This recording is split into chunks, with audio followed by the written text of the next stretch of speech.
let's go.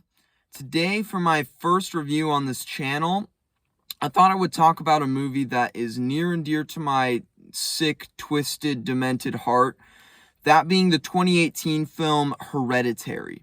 So, this is the debut effort from writer-director Ari Aster. The story follows a family of four. The father is named Steve and is played by Gabriel Byrne. The mother is named Annie, and she's played by Toni Collette. The son is named Peter and is played by Alex Wolff. And the daughter is named Charlie and is played by Millie Shapiro. And Hereditary basically follows this family as they deal with the fallout after the death of Annie's mother in the beginning of the movie. I really recommend going into this movie blind, because I think it's really going to enhance the experience of the movie. This movie takes so many twists and turns and goes in so many unexpected directions that it's really an experience just to see it and not know what's going to happen.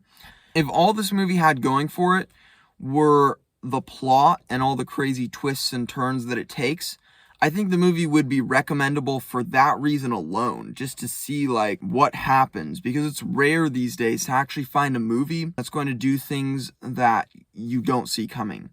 But Hereditary has so much more than that going for it. To start, even though this is a horror movie, for much of the runtime, it's actually more of just a family drama. It follows the drama between these family members, the conflicts, the relationships, and it really does a good job of fleshing all that stuff out. And it's really interesting to watch these family members interact and see how the things that happen in this movie start to slowly break down this family. A lot of that I do credit to the writing. This movie is incredibly well written. The dialogue and the story are really incredible. But a lot of it also works thanks to the incredible performances in this movie. Gabriel Byrne, even though his character is kind of minimized, he's a smaller, more minor character in the movie, his performance is still really excellent and really makes his character work. Millie Shapiro as Charlie is so good. Such an incredibly creepy performance. I mean, just so many little things, like the tongue clicking thing that has become like an iconic calling card of this movie. And just so much, this girl just does such a good job of playing creepy and really adding to the unsettling atmosphere of this movie. Alex Wolff also does an incredible job playing Peter. His performance, he has to pull off a lot of really emotionally intense moments and sell some emotions that are maybe a little bit more difficult, a little bit more subtle. And he does an incredibly good job of selling all of that, and really making us empathize and feel what this character is feeling. His performance goes a long way to elevating this movie. And then, of course, there is Toni Collette. Honestly, I feel like enough ink has been spilled talking about Toni Collette's performance, but I might as well add to it just a little bit. Her performance in this movie, obviously, it's great. It's amazing. And she's a big part of why this movie works. This movie is not for everybody. I'll get to some of the reasons why in a moment. But I at least recommend, if you're not going to see the movie, at least check out the dinner table scene from this movie, because Toni Collette's performance in this scene is so amazing. And it's such just an amazing dramatic moment. And I highly recommend people check out that scene. It's really good.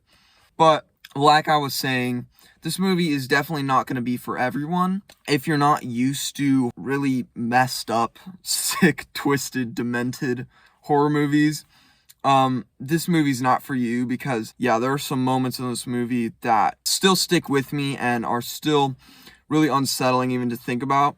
There's a scene in this movie that I'm not going to spoil, but it's just basically a shot of Alex Wolff's face while he's laying in bed. And there's stuff going on in the background. It's all auditory, like you're just hearing what's going on. But that scene in the movie is it got me so much the first time I saw it that I actually had to pause the movie, go take a break, because it really is disturbing. It really stuck with me. And it's amazing how it's just a single shot of just focusing on someone's face works so well, and it's so disturbing. This movie really, really works on just about every level. I'll say the one minor complaint that I kind of have with it is that I think some of the plot, some of the stuff that's going on in the background, some of the explanations behind some of the supernatural things that we're seeing are a little confusing. I think that stuff could have been fleshed out a little bit better than it was. Even after seeing the movie a couple of times, I had to go and watch videos on top of that to kind of fully explain to me some of the subtleties of what was going on in the background of this movie, because yeah, it is a bit confusing. So I think that stuff could have been fleshed out a little bit better. But other than that, I mean, this movie is excellent. It works on almost every level. It's unsettling, disturbing, really emotionally impactful. The cinematography, the editing, all the technical stuff, the performances, everything is just on point here.